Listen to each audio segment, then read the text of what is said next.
नमस्कार विद्यार्थियों। आज हम प्रतियोगी परीक्षाओं में उत्तर व्यवहारवाद और व्यवहारवाद से संबंधित जो प्रश्न पूछे जाते हैं उसके बारे में आज हम अध्ययन करेंगे। व्यवहारवाद और उत्तर व्यवहारवाद से संबंधित वीडियो अपलोड किए जा चुके हैं, तो इस लिंक पर जाकर आप व्यवहारवाद, इस पर उत्तर व्यवहार और व्यवहारवाद और उत्तर व्यवहारवाद में क्या अंतर है, इससे संबंधित वीडियो आप देख सकते हैं। आज हम प्रतियोगी परीक्षाओं में जो व्यवहारवाद और उत्तर व्यवहारवाद से संबंधित क्वेश्चन पूछे जाते हैं महत्वपूर्ण रूप से, उसके बारे में हम अध्ययन करेंगे। जैसे व्यवहारवाद से क्या समझते हैं, तो परंपरावाद के विरोध में व्यवहारवाद अस्तित्व में आया था और इसकी जो नींव है Graham Wallas, Arthur Bentley, Charles Merriam ने 20वीं शताब्दी के अंतर्गत रखी थी और इसकी सर्वप्रथम जो पुस्तक थी 1908 के अंतर्गत ह्यूमन नेचर इन पॉलिटिक्स के अंतर्गत देखी जा सकती है, जो कि राजवैज्ञानिकों ने व्यक्तित्व, भावनाएं, रुझानों इत्यादि पर बल दिया। क्योंकि परंपरागत राजनीति जो दृष्टिकोण था वो सिर्फ संस्थाओं के अध्ययन तक सीमित था, तो अब राजनीति विज्ञान के अंतर्गत मानव व्यवहार का भी अध्ययन किया जाने लगा। तो ये व्यवहारवाद की शुरुआत कह सकते हैं। 1925 में ये भी क्वेश्चन पूछा जा सकता है।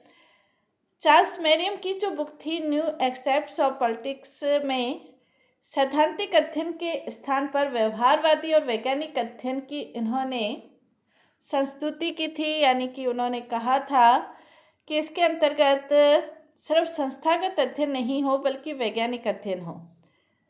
इन सारे विचारों को संकलित करके जो व्यवस्थित सिद्धांत के रूप में व्यवहारवादी दृष्टिकोण का जो प्रतिपादन किया था वो हम कह सकते हैं कि डेविड स्टर्न ने किया था 1950 के अंतर्गत। तो इससे संबंधित क्वेश्चन पूछा जा सकता है कि व्यवहारवाद का जनक किसे माना जाता है, तो डेविड स्टर्न को व्यवहारवाद का जनक माना जाता है। 1908 के अंतर्गत आर्थर बेंटले की भी एक बुक आई थी प्रोसेस ऑफ गवर्नमेंट।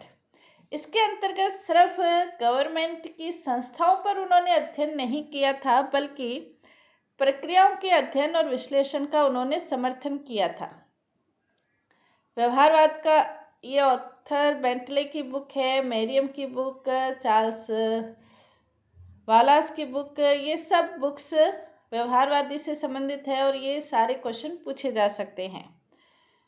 तो इनका अर्थ क्या है, तो अर्थ के संबंध में एक रूपता का अभाव है। कुछ विद्वान व्यवहारवाद को एक मनोदशा, मनोवृत्ति मानते हैं। स्टर्न के यदि हम शब्दों में कहें, स्टर्न जो कि व्यवहारवाद के जनक माने जाते हैं, उन्होंने इसे बौद्धिक प्रवृत्ति, तथ्यात्मक शैक्षणिक आंदोलन, व्यवहारवादी क्रांति के नामों से संबंधित किया है। रॉबर्ट डहल ने व्यवहारवाद को परंपरावादी पद्धति का सैद्धांतिकता के विरुद्ध एक आंदोलन कहा है।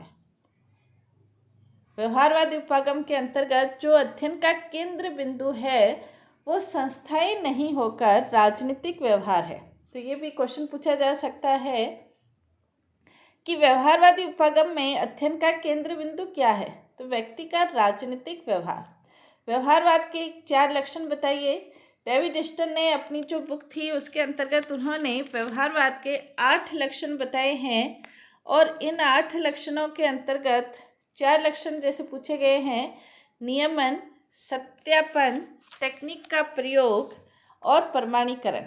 इसके अलावा जैसे मूल्य है, क्रमबद्धीकरण है, विशुद्ध विज्ञान है और समग्रता। ये 8 लक्षण डेविड स्टर्न ने बताए थे।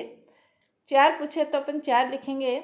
व्यवहारवाद की किन्हीं 2 उपलब्धियों का वर्णन कीजिए, तो इनकी 2 उपलब्धियां व्यवहारवाद की है कि इसके अंतर्गत नए राजनीतिक विज्ञान की स्थापना, यानी कि विज्ञान के दृष्टिकोण की स्थापना हुई और अंतर अनुशासनात्मक राजनीति विज्ञान का अध्ययन अन्य जो सामाजिक विज्ञान है उनके साथ किया गया। अंतर अनुशासनात्मक दृष्टिकोण की स्थापना हुई।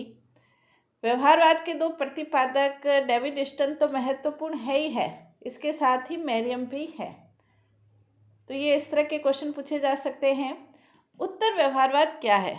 उत्तर व्यवहारवाद व्यवहारवाद का ही एक सुधार आंदोलन है, व्यवहारवाद का विरोध नहीं है, व्यवहारवाद का सुधार आंदोलन है।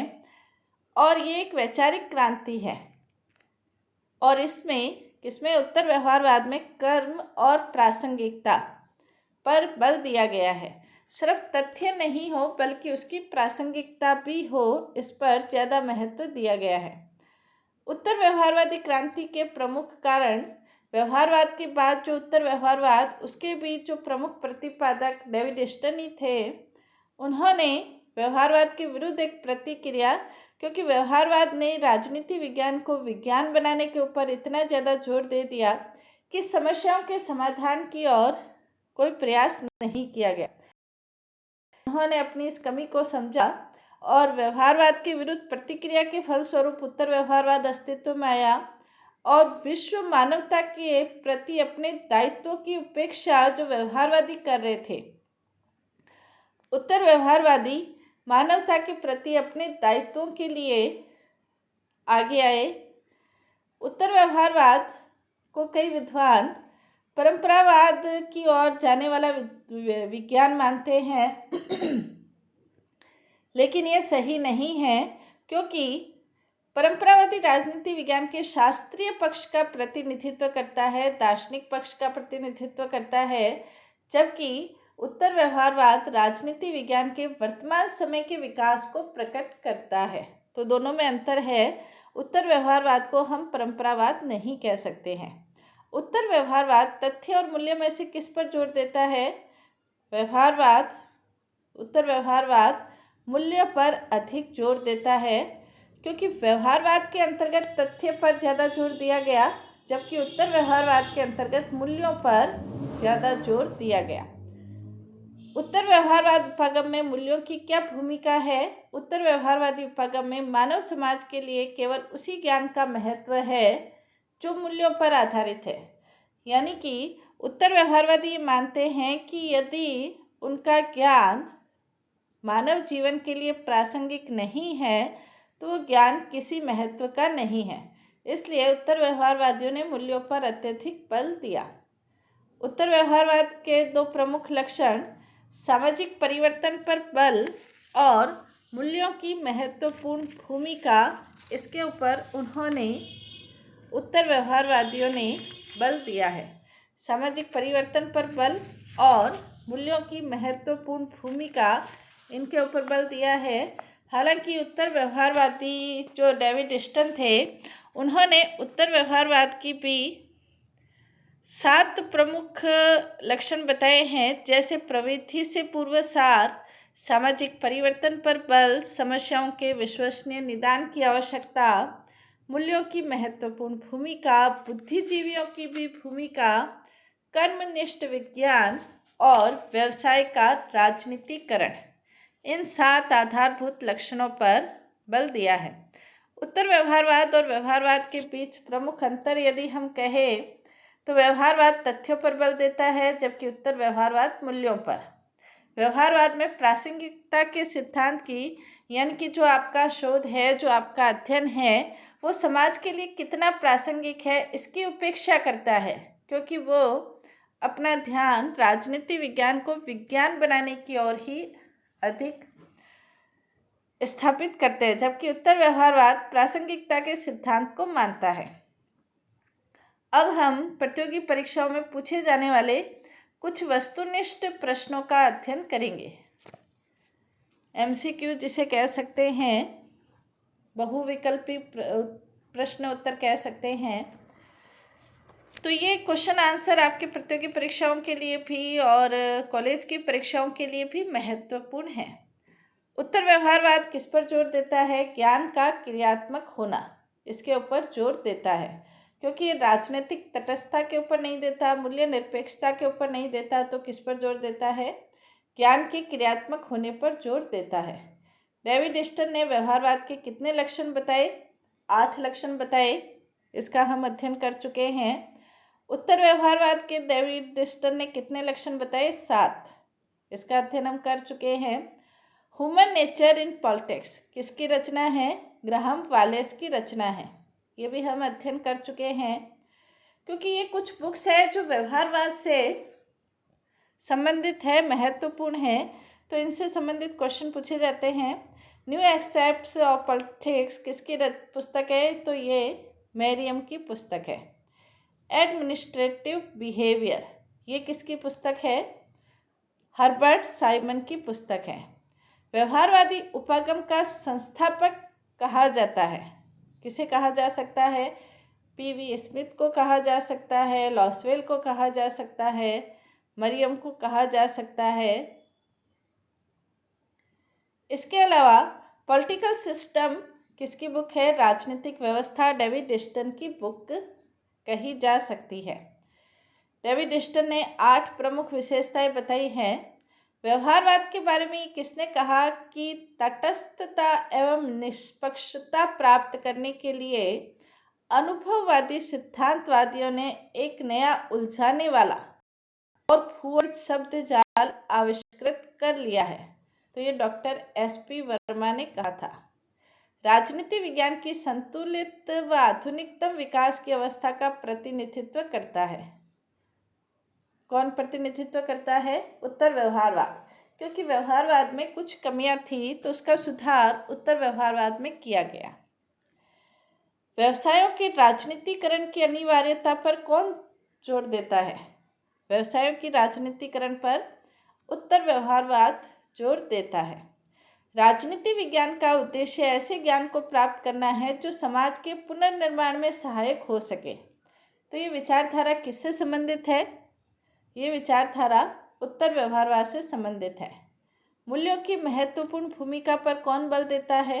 उत्तर व्यवहारवाद बल देता है। निम्न में से व्यवहारवाद की सीमा नहीं है। व्यवहारवाद की सीमा नहीं है। अध्ययन पद्धतियों से असहमति इसकी सीमा नहीं है। बाकी ये जो तीनों हैं, राजनीति व्यवहारवाद की गलत धारणा, अत्यधिक शब्दाडंबर, अत्यधिक खर्चीली पद्धति, ये इसकी सीमाएं हैं और इसी के सुधार के फलस्वरूप उत्तर व्यवहारवाद अस्तित्व में आया। कौन सी उत्तर व्यवहारवाद की विशेषता नहीं है? तो उत्तर व्यवहारवाद की विशेषता भविष्योन्मुखता पर बल ये नहीं है। प्रवृत्ति से पूर्वसार ये विशेषता है। विशुद्ध विज्ञान के प्रति रुझान न हो, ये इसकी विशेषता है, क्योंकि इसके ऊपर मूल्यों पर भी जोर दिया जाता है। बुद्धिजीवियों की भूमिका ये भी इसकी विशेषता है। इसकी व्याख्या भी की गई है कि भविष्योन्मुखता नहीं होकर तत्कालीन समस्याओं का समाधान प्रस्तुत करने का विचार उत्तर व्यवहारवाद रखता है। भविष्य में ऐसा हो ये नहीं है। 1969 में डेविड इस्टन ने अध्यक्षीय भाषण में नूतन क्रांति का आह्वान करते हुए कौन सा बिंदु अपनाया था? तो ये तकनीक से पूर्वसार व्यवहारवादी शोध यथार्थ को विस्मृत न करे, मूल्य पवित्र होते हैं। तो ये उत्तर व्यवहारवाद की ओर इशारा करते हुए उन्होंने इस नूतन क्रांति यानी कि उत्तर व्यवहारवादी क्रांति का आह्वान डेविड इस्टन ने 1969 में किया था। उत्तर व्यवहारवाद की कितनी मान्यताओं का प्रतिपादन किया? 7। व्यवहारवाद की भी डेविड इस्टन ने की थी 8 मान्यताओं का। इन सभी में सत्य क्या है? तो उत्तर व्यवहारवाद तकनीक से अधिक सार तत्वों को महत्व देता है। मतलब जो तकनीक आप प्रयोग कर रहे हो उसका सार क्या है, प्रासंगिकता क्या है, उसके ऊपर महत्व देते हैं। शोध का संबंध सामाजिक यथार्थ से होना चाहिए। मूल्यों को पुनः महत्वपूर्ण भूमिका दी गई। ये सभी सत्य हैं।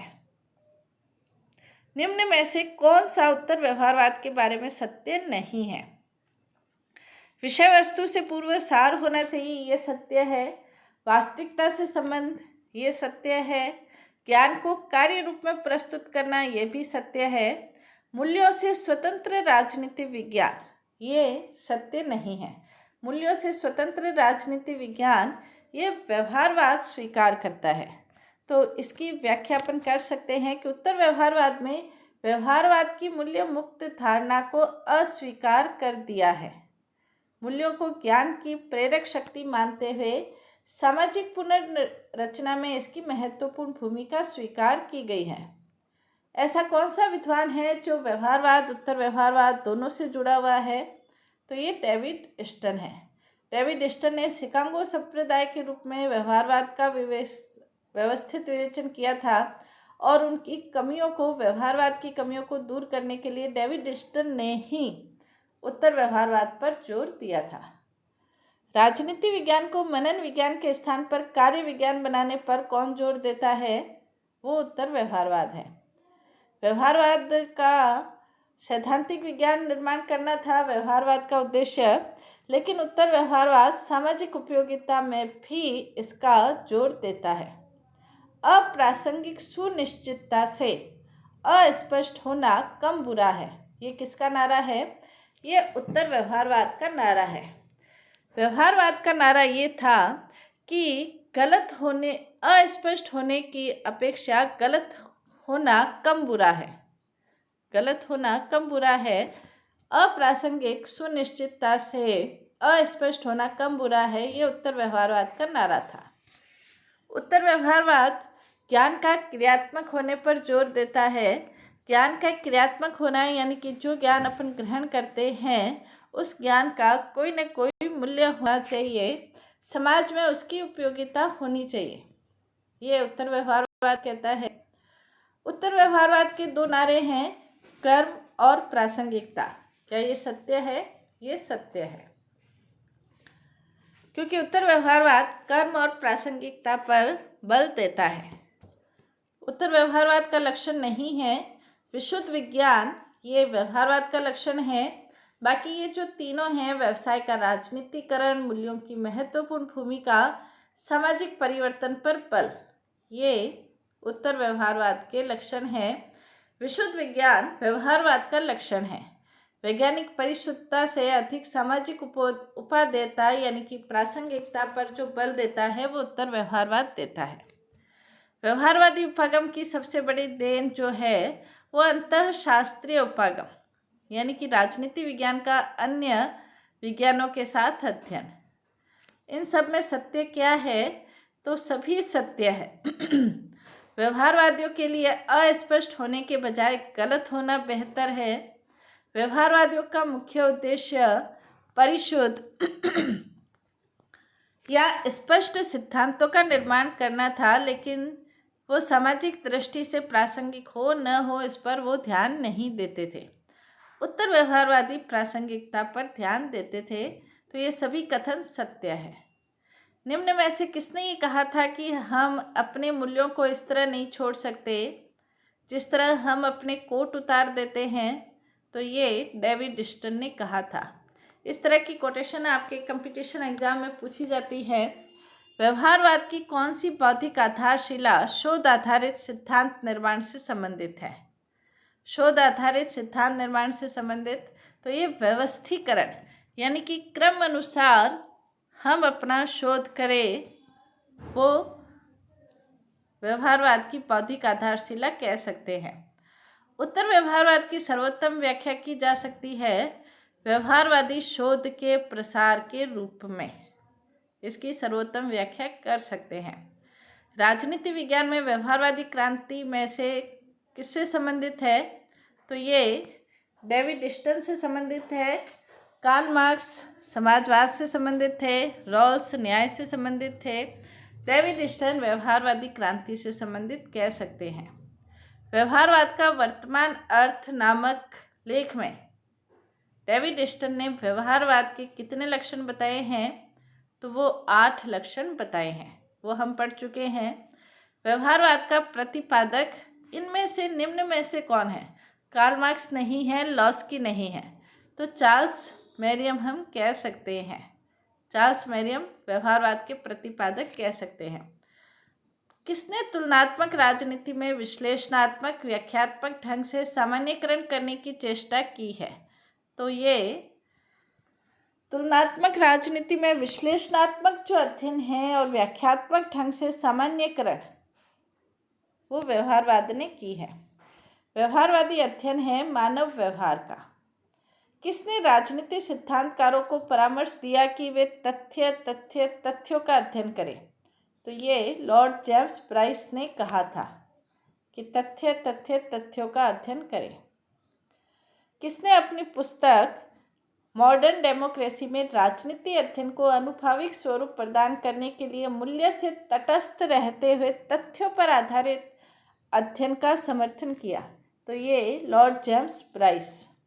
ये भी क्वेश्चन कई बार आ चुका है कंपटीशन एग्जाम में। राजनीति में व्यवहारवादी आंदोलन का बौद्धिक पिता किसे कहा जाता है? तो वो चार्ल्स ई मैरियम को कहा जाता है। किसने अपनी पुस्तक न्यू एस्पेक्ट्स ऑफ पॉलिटिक्स में मानव के राजनीतिक व्यवहार के अध्ययन की आवश्यकता का प्रतिपादन किया? तो ये चार्ल्स मैरियम। राजनीति विज्ञान में व्यवहारवादी एक प्रवृत्ति थी जिसने राजनीति विज्ञान को प्राकृतिक विज्ञान में बदलने का प्रयास किया। यानी कि व्यवहारवाद ने राजनीति विज्ञान को विज्ञान बनाने की दिशा में बहुत प्रयत्न किया। प्रासंगिकता का जो सिद्धांत है वो किससे संबंधित है? तो वो उत्तर व्यवहारवाद से संबंधित है। व्यवहारवाद विज्ञान बनाने की ओर अग्रसर है और उत्तर व्यवहारवाद में सुधार करते हुए कर्म और प्रासंगिकता पर जोर देते हैं। निम्न उपबंधों में से व्यवहारवादी दृष्टिकोण की सही व्याख्या नहीं है। व्यवहारवादी दृष्टिकोण का पर्यायवाची ये नहीं है। इसका उद्देश्य समाज ज्ञानों में एकता स्थापित करना, वैज्ञानिक आधार प्रदान करना, अमेरिकन राजनीति वैज्ञानिकों का सरोकार है। ये तीनों सही है। ये पर्यायवाची दृष्टिकोण सही नहीं है। व्यवहारवाद की जो विशेषताएं हैं वो है नियमितता, सत्यापन, तकनीकी प्रमाणीकरण, व्यवस्था वृद्धिकरण, विशुद्ध विज्ञान, मूल्य और समग्रता। ये 8 इसकी विशेषताएं। नियमितता, दूसरा सत्यापन, तीसरी तकनीक, चौथी प्रमाणीकरण, व्यवस्था वृद्धिकरण, विशुद्ध विज्ञान, मूल्य, समग्रता। ये सभी 8 इनकी विशेषताएं कही जा सकती हैं। उत्तर व्यवहारवाद में आग्रह किया गया है, राजनीतिक गतिविधि पर आग्रह किया गया है कि हम सिर्फ अध्ययन पर बल नहीं दें बल्कि राजनीतिक गतिविधि पर, यानी कि जो समस्याएं हैं उनको फील्ड लेवल तक, क्षेत्र लेवल तक जाकर कर्म के अनुसार, प्रासंगिकता के अनुसार इन समस्याओं को हल करें। तो ये उत्तर व्यवहारवाद और व्यवहारवाद से संबंधित कुछ क्वेश्चन उत्तर थे जो प्रतियोगी परीक्षाओं में पूछे जाते हैं, वो आपके लिए महत्वपूर्ण होंगे। व्यवहारवाद और उत्तर व्यवहारवाद से संबंधित जो लिंक है वो डिस्क्रिप्शन में दिया हुआ है, आप उसका अध्ययन वहाँ कर सकते हैं। धन्यवाद।